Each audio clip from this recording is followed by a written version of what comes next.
말씀 읽겠습니다. 사독의 아들 아히마아스가 이르되 청하건대 내가 빨리 왕에게 가서 여호와께서 왕의 원수를 갚아주신 소식을 전하게 하소서. 요압이 그에게 이르되 너는 오늘 소식을 전하는 자가 되지 말고 다른 날에 전할 것이라. 왕의 아들이 죽었나니 내가 오늘 소식을 전하지 못하리라 하고 요압이 구스 사람에게 이르되 내가 가서 본 것을 왕에게 아뢰라 하매 구스 사람이 요압에게 절하고 다름질하여 가니 사독의 아들 아히마아스가 다시 요압에게 이르되 청하건대 아무쪼록 내가 또한 구스 사람의 뒤를 따라 달려가게 하소서 하니 요압이 이르되 내 아들아 너는 왜 달려가려 하느냐 이 소식으로 말미암아서는 너는 상을 받지 못하리라 하되 그가 한사코 달려가겠노라 하는지라. 요압이 이르되 그리하라 하니 요 아히마아스가 들길을 다림질하여 구스 사람보다 앞질러 가니라. 때에 다윗이 두문 사이에 앉아 있더라. 파수꾼이 성문 위층에 올라가서 눈을 들어보니 어떤 사람이 홀로 달려오는지라. 파수꾼이 외쳐 왕께 아뢰매 왕이 이르되 그가 만일 혼자면 그의 입에 소식이 있으리라 할 때 그가 점점 가까이 오니라. 파수꾼이 본즉 한 사람이 또 달려오는지라. 파수꾼이 문지에게 외쳐 이르되 보라 한 사람이 또 달려온다 하니 왕이 이르되 그도 소식을 가져오느니라. 파수꾼이 이르되 내가 보기에는 앞선 사람의 다름질이 사독의 아들 아히마아스의 다름질과 같나이다 하니 왕이 이르되 그는 좋은 사람이니 좋은 소식을 가져오느니라 하니라.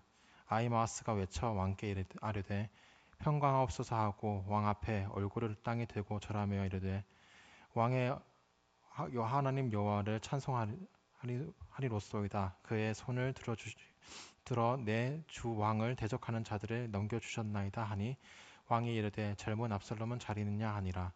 아히마아스가 대답하되 요압이 왕의 종 나를 보낼 때 크게 소동하는 것을 보았으나 무슨 일인지 알지 못하였나이다 하니 왕이 이르되 물러나 거기 서 있으라 하네. 물러나 서 있더라. 고스 사람이 이르러 말하되 내 주 왕께 아뢰는 소식이 있나이다. 여호와께서 오늘 왕을 대적하던 모든 원수를 갚으셨나이다 하니 왕이 구스 사람에게 묻되 젊은 압살롬은 잘 있느냐. 구스 사람이 대답하되 내가 내 주 왕의 원수가 일어나서 왕을 대적하는 자들은 다 그 청년과 같이 되기를 원하노라 하나이다 하니 왕이 마음이 심히 아파 문 위층으로 올라가서 문이라. 그가 올라갈 때 말하기를 내 아들 압살롬아 내 아들 압살롬아 차라리 내가 너를 대신하여 죽었더라면 압살롬아 내 아들아 내 아들아 하였더라.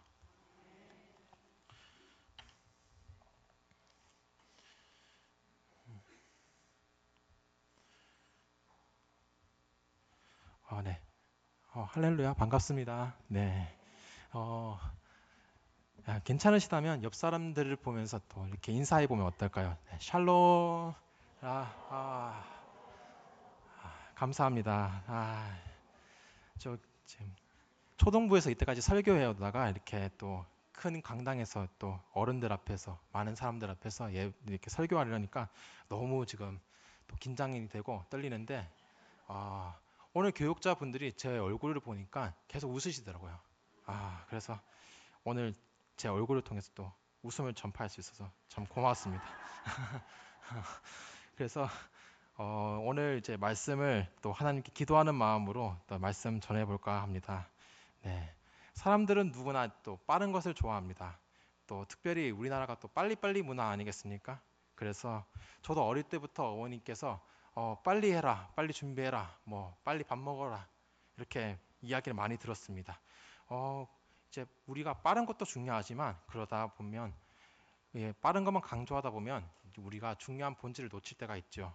이제 며칠 전에 뉴스를 보았는데 미얀마에서 이제 큰 지진이 났다고 합니다. 7.7의 강진이 일어났는데 이 지진으로 이제 미얀마에서 이제 많은 피해를 입었는데 또 다른 뉴스를 보니까 미얀마에서 한 1000km 떨어진 이제 방콕 건물에서 한 건물이 무너졌는데 이제 다른 건물은 다 멀쩡한데 유독 한 건물만 무너졌습니다.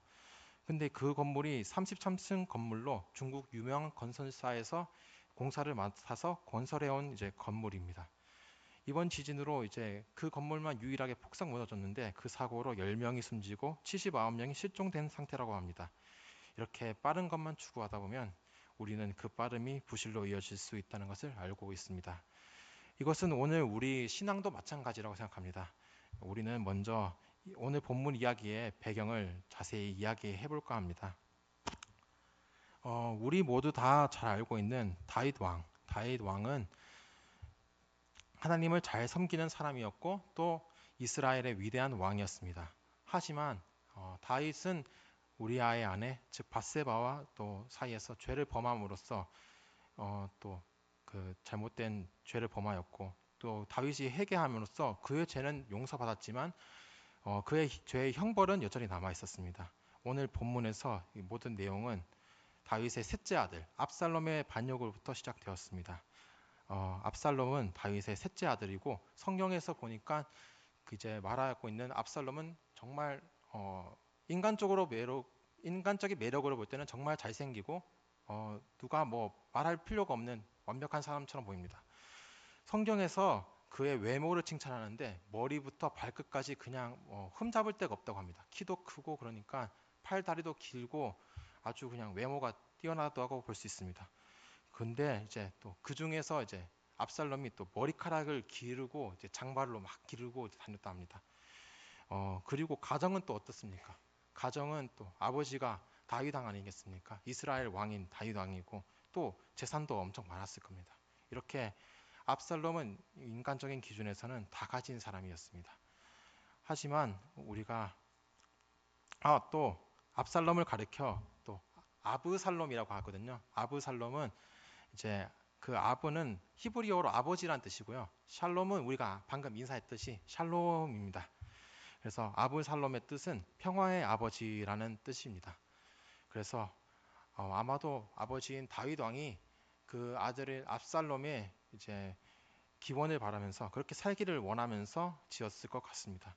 그러나 압살롬은 잘 아시다시피 자기 이름에 걸맞게 살지를 못했습니다. 단순히 왕자로서의 삶에 만족하지 못하였고 또 그의 이름에는 평화가 들어있지만 그 삶은 전쟁과 반역, 살인과 파괴로 가득하였습니다. 우리는 다윗의 가문을 통해서 죄의 파급력을 알 수 있습니다. 다윗의 장남은 암논입니다. 그가 이복 여동생인 다말을 욕보이는 사건이 있습니다. 그리고 이 다말은 압살롬의 친동생입니다. 성경에서는 다윗을 이 사실을 알고 노하였다라고 말은 하고 있지만 실질적으로 무슨 벌을 주거나 뭐 징계를 하지는 않은 것 같습니다. 압살롬은 이때부터 분노와 복수심에 사로잡혀서 기회를 이제 참참히 엿보고 있었던 것 같습니다. 어느 날 그 기회를 이제 때가 오자 놓치지 않고 이복 형인 암논을 살해합니다. 그리고 도망자의 길로 걷게 됩니다. 다윗은 이 일로 인해서 분노하였고 슬퍼합니다. 하지만 구술의 망명에 있는 압살롬을 결국 다시 품어줍니다. 압살롬도 다윗이 이쯤에서 품어줬으면 내가 정말 인생을 잘못 살았구나 라고 싶어서 또 자중하고 살았으면 얼마나 좋았겠습니까? 하지만 압살롬은 왕의 자리를 탐하면서 반역에 필요한 준비들을 하게 됩니다. 압살롬은 먼저 백성들의 마음을 얻기 위해서 성문 앞에서 억울한 사람들과 가난한 사람들의 고충을 들어준다는 명목하에 그들을 위로하고 품어주었습니다. 그러다가 결국 스스로 왕이 되겠다면서 반역을 일으키고 예루살렘을 점령하였습니다. 예루살렘을 점령당한 다윗은 예루살렘을 떠나야 했고 압살롬은 그 점령한 예루살렘에서 또 패륜적인 행위를 또 합니다. 결국 이제 압살롬과 다윗 사이에 전쟁이 벌어졌습니다. 이 전쟁은 단지 권력 다툼이 아니었고 다윗의 죄의 형벌과 그 가족들의 죄악을 방관하여서 벌어진 비극이라고 할 수 있습니다. 다윗은 요압과 아비새와 이때를 중심으로 해서 군대를 편성합니다. 그 다음에 장군들과 병사들에게 이제 특별하게 부탁을 합니다. 너희들이 이제 압살롬의 군대와 맞서 싸우게 될 텐데 특별히 이제 제발 이제 내 아들 압살롬만큼에게는 또 좀 자비를 베풀어 달라, 이제 포로로 잡아달라 이런 부탁을 합니다.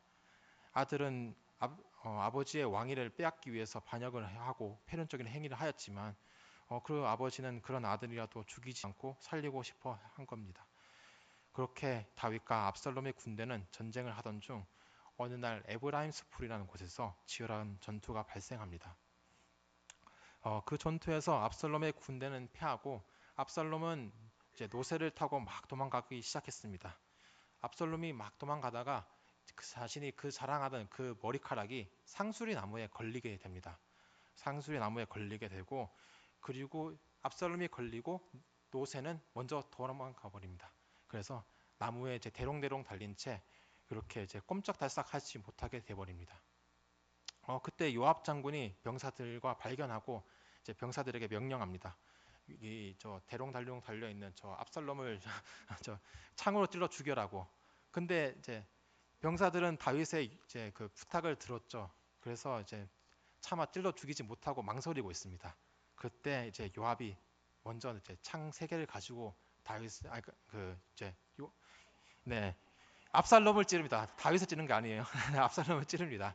어, 이제 압살롬을 먼저 찌르니까 이제 그때서야 병사들도 같이 압살롬을 찌르고 이렇게 전쟁이 끝나게 되었습니다. 이렇게 전쟁이 압살롬과 다윗의 모든 전쟁이 종식되었고 이제부터 오늘 본문 말씀입니다. 이제 19절 보시면 반역자이자 이제 이지만 다윗의 아들인 압살롬이 이제 죽었습니다. 죽었고 요압은 이제 다윗과의 전쟁에서 다윗이 이제 전쟁에서 승리했다는 그 소식을 이제 전달해야 되는 이제 임무가 남아 있습니다. 그때 제사장의 아들인 제사장인 사독의 아들인 아히마아스가 자원하게 됩니다. 아히마아스는 이제 압살롬을 피해서 예루살렘을 피웠을 당시에 압살롬의 소식을 전하면서 다윗에게 전하면서 이제 전령 역할을 수행했던 사람입니다. 그래서 아히마아스가 먼저 이렇게 말합니다. 여호와께서 왕의 원수를 갚아주신 소식을 전하게 하소서라고 이제 요압에게 강한 의욕을 보여줍니다. 하지만 20절에 다윗의 군 총사령관인 요압이 아히마아스를 이제 말립니다. 너는 오늘 이 소식을 전하지 말고 다른 날에 전하라. 왕의 아들이 죽었나니 내가 오늘 소식을 전하지 못하리라 하고라고 이제 승리의 소식을 전하려는 아히마아스를 또 말리게 됩니다. 왜냐하면 전쟁에서 승리했다는 이제 기쁨의 소식도 분명 있지만 압살롬이 죽었다는 이제 다윗의 아들이 죽었다는 그 슬픔의 소식도 함께 있기 때문입니다.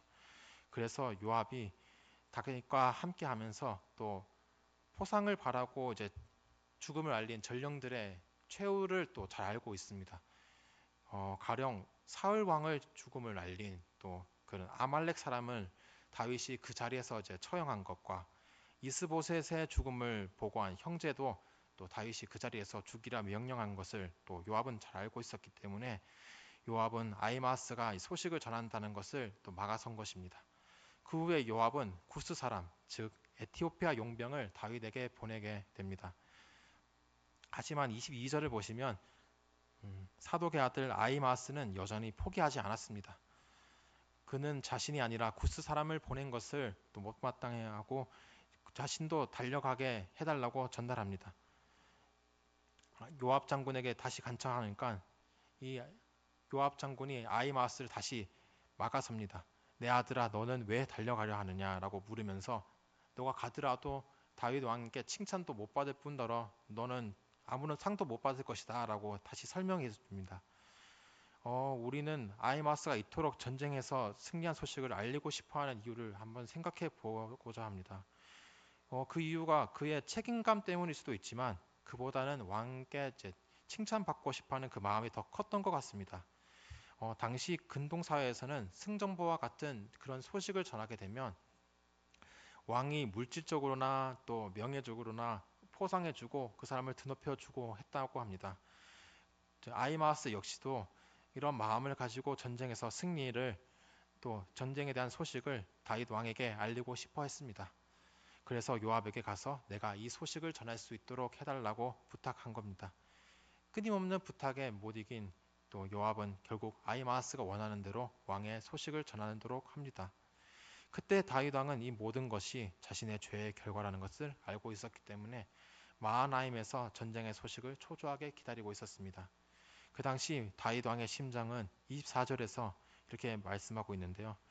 그때 다윗이 두 문 사이에 앉아 있더라라고 말씀합니다.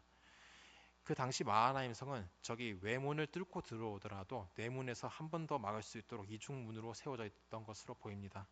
그래서 다윗이 두 문 사이 이제 그 뜰에 앉아서 전쟁의 소식을 기다리고 있었습니다. 그때 마침 이제 성문을 지키던 파수꾼이 멀리서 한 사람이 뛰어오는 것을 이제 왕께 보고합니다. 그리고 그 사람이 아히마스와 같다라고 이제 보고를 합니다. 다윗은 아히마스가 제사장의 아들이고 좋은 사람이니까 분명 그는 좋은 소식을 가지고 돌아왔을 거다라고 기대를 하면서 들여보내라고 명령합니다. 그렇게 아히마스는 늦게 출발하였지만 달리기를 잘했는지 지름길을 알았는지 뭐 잘 모르겠지만 구스 사람을 보다 먼저 다윗 왕 앞에 섰습니다.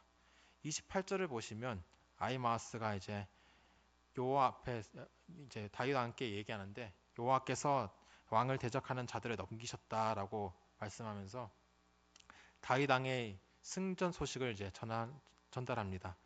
이 소식을 들은 다윗 왕은 승리했다, 이제 전쟁에서 승리했구나라는 소식을 알게 되지만 정작 다윗이 궁금해하는 것은 그의 아들 압살롬에 대한 소식이었습니다. 그래서 우리 들 압살롬은 잘 있느냐라고 이제 질문합니다. 하지만 아히마스는 지금 압살롬의 죽음에 대해서 전할 준비가 안 되어 있는 것 같습니다. 아히마스는 사실상 왕께 거짓말을 하게 되는데요. 이제 성경에 보면 내가 올 때 크게 소동하는 것을 보았는데 그것이 무슨 일인지 모르겠습니다라고 이제 얘기하면서 요압이 뭘 한 것 같긴 한데 나는 잘 모릅니다라고 이제 회피를 했습니다. 다윗이 그 말을 듣고 이제 심히 실망하여서 이제 아히마스 보고 물러나 서 있어라라고 명령을 합니다. 이제 먼저 출발한 구스 사람도 도착하였습니다. 구스 사람 역시 승리의 소식을 왕께 전달합니다. 다윗 역시 구스 사람에게도 압살롬이 잘 있는지 이제 질문합니다.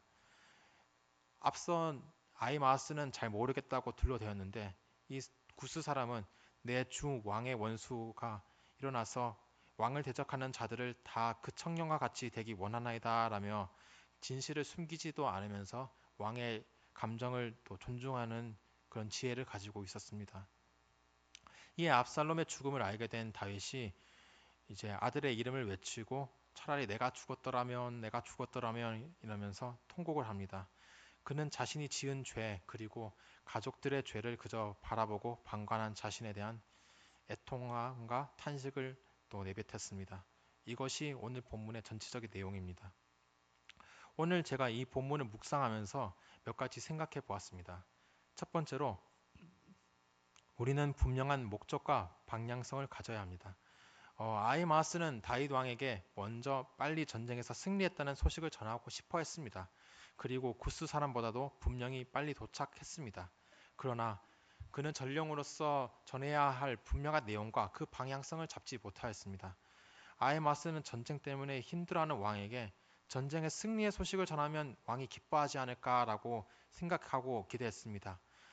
요압이 분명하게 설명해주고 너는 칭찬받지 못할 것이다라고 이야기해줬지만 그는 그 말을 신경 쓰지 않았고 단지 그 소식을 전해서 왕께 칭찬받는 것과 자신이 출세하는 것에 더 관심이 있었습니다.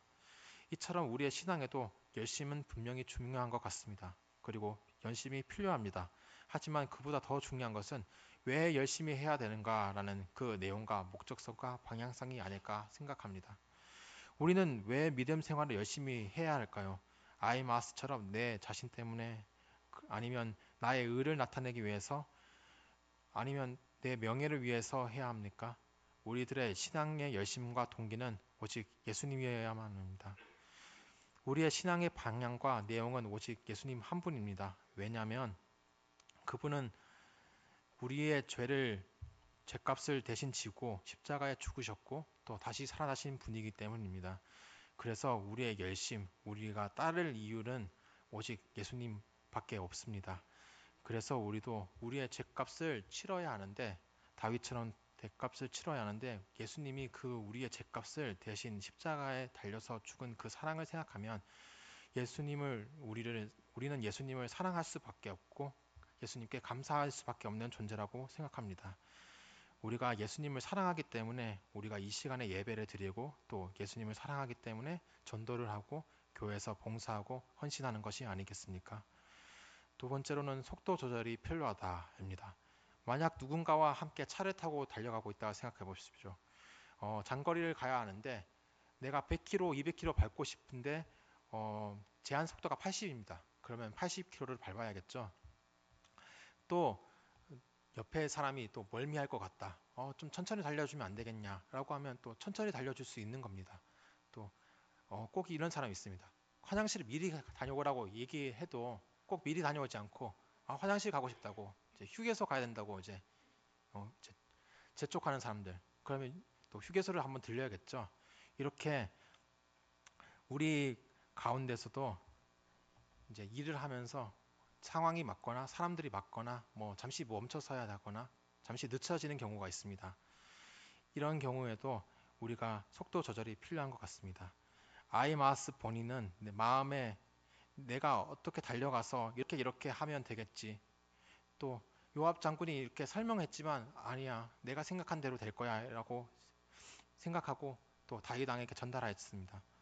하지만 이것은 속도 조절이 아닙니다. 다윗이 요압이 멈춰서라 할 때 멈춰서는 게 오히려 속도 조절인 것입니다. 내가 꼭 해야 할 것이 있고 또 내가 꼭 해야 할 것 같지만 주위 사람이나 또 환경에 의해서 제동이 걸리거나 또 말려지면 속도를 늦추거나 잠시 멈추는 지혜도 필요해 보입니다. 이때 믿음의 사람은 그냥 멈춰서 그냥 불평불만만 하는 것이 아니라 하나님께 기도하면서 그 뜻을 물어야 합니다. 그리고 하나님께서 다음에 언젠가 부르실 때 예라고 답하면서 즐거이 맡겨진 일에 쓰임 받을 수 있도록 준비되어야 합니다. 마지막으로 또 그럼에도 불구하고라고 생각해 보았습니다. 내가 하고 싶은 일만 하는 것이 아니라 내가 하기 싫지만 그럼에도 불구하고 그 사명을 감당하는 것이 중요하다고 생각해 보았습니다. 아히마아스는 압살롬의 군대를 무찔렀다는 좋은 소식만을 왕께 전하고 싶어 했습니다. 그러나 구스 사람은 왕의 아들이 죽었다라는 그 아무도 전하기 싫어하는 그 소식을 또 당당하게 전하였습니다. 왕의 아들의 죽음을 알리는 것은 정말 누구도 하기 싫어하는 일입니다. 그러나 그것을 누군가가 감당해야 한다면 구스 사람처럼 남들이 전하기 싫은 소식이라도 왕께 전하여 하는 것입니다. 저는 구스 사람을 보면서 자연스럽게 또 구레네 시몬이 떠올랐습니다. 또 잘 아시는 것처럼 시몬은 이제 북아프리카의 리비아에 살던 사람입니다. 그는 6월절이 돼서 또 예루살렘에 예배를 드리러 갔습니다. 예배를 드리러 갔다가 이제 뜻하지 않게 한 청년이 이제 피투성이 된 채로 또 십자가를 지고 올라가는 것을 보았습니다. 그 청년이 이제 끌고 올라가려고 하지만 계속 넘어지고 하다가 이제 안 되겠다 싶었던 로마 군인이 이제 그 시몬을 불러서 강제로 이제 십자가를 지고 골고다 언덕으로 올라가게 합니다. 처음에 시몬은 억울하고 황당했을 것입니다. 내가 이 무거운 짐을 또 이 무거운 십자가를 왜 피투성인 청년과 함께 져야 하는지 정말 다 의문투성이었을 것입니다. 하지만 그 사건을 통해서 그 시몬은 예수님과 함께 호흡을 하면서 그분의 고난을 직접 경험하고 또 예수님이 십자가에 달리신 그 모습을 보고 그는 예수님을 따르는 제자가 되었고 그의 아내와 두 아들까지 예수님을 믿게 됩니다. 그 십자가의 경험은 시몬의 삶은 완전히 바꾸어 놓는 전환점이 된 것입니다. 오늘 본문에 나온 구스 사람도 마찬가지입니다. 압살롬의 죽음을 알리는 것은 앞서 말했듯이 또 민감하고 위험한 일이었습니다. 하지만 그는 자신의 안위보다 진실을 전달하는 사명을 택하였습니다. 이 모습은 억지로라도 십자가를 지은 그 구레네 시몬과 닮아 있습니다. 우리 신앙생활도 내가 원하지 않아도 내가 기꺼이 하려고 하지 않아도 주님의 뜻이라면 감당해야 할 십자가가 분명히 존재한다고 생각합니다. 희생이 따르고 손해가 있을지라도 예수님께서 나를 위해서 십자가를 지셨다는 그 사실을 기억한다면 우리는 기꺼이 그 길을 따를 수 있을 것입니다. 결국 우리가 열심을 내야 할 방향은 내가 원하는 일이 아니라 주님께서 원하시는 길입니다. 주님이 사랑을 아는 사람이라면 마땅히 그 사랑에 응답하는 삶을 살아야 할 것입니다. 여러분, 오늘은 종료주일입니다. 또 인생은 속도가 아니라 방향이라는 말이 있습니다. 열심히 달려가는 것도 필요하지만 정확한 방향을 잡으면서 가는 것이 더 중요합니다. 우리는 예수님을 믿으면서 또 길을 알게 된 사람들입니다. 무엇이 바른지, 무엇이 어떤 나의 사명인지 또 알게 된 사람들입니다. 그러므로 우리들은 오늘 우리들의 모습을 바라보면서 또 믿음의 길을 이 길을 바로 나아가고 있는지 확인해 볼 필요가 있어 보입니다. 내가 하기 싫어하지만 주님이 기뻐하시고 원하시는 일이라면 내가 기꺼이 할 수 있는 저와 여러분이 되었으면 좋겠습니다. 예수님의 걸음 하나하나에는 또 하나님의 뜻에 대한 철저한 순종과 우리를 향한 깊은 사랑이 담겨 있었습니다. 우리는 예수님의 그 걸음을 기억하면서 또 지금 내 삶은 어디로 향하고 있는지, 또 나는 지금 하나님의 때를 기다리고 있는지, 내가 원치 않은 길이라도 주님을 사랑하는 그 마음으로 감당할 수 있는지 돌아보아야 합니다. 내일부터 시작되는 고난 주간에 십자가 앞에서 우리는 잠잠히 묵상하면서 주님이 어, 원하시는 길이 무엇인지 또 기뻐하시는 일이 무엇인지 생각해보고 예수님의 삶 속에서 경험하고 또 경험하고 체험할 수 있는 고난 주간 보내시길 바랍니다. 네, 기도하겠습니다.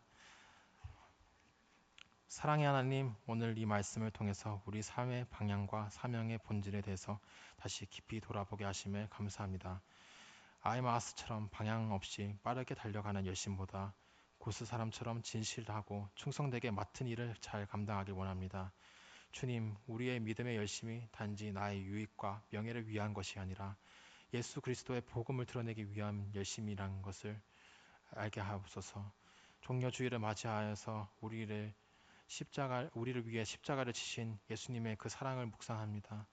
내가 원하지 않은 길이라도 내가 피하고 싶은 자리일지라도 주님이 원하시고 기뻐하신 길이라면 순종하고 나아갈 수 있는 그 믿음을 허락하여 주옵소서. 고린의 시몬처럼 구스 사람처럼 주님의 십자가를 함께 지면서 살아갈 수 있는 제자가 되게 하여 주옵소서. 이번 한 주간 고난 주간을 또 지내게 됩니다.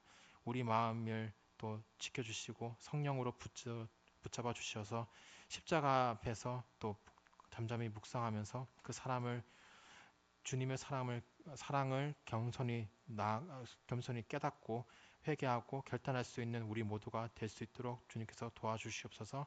예수님 이름으로 기도드립니다. 아멘.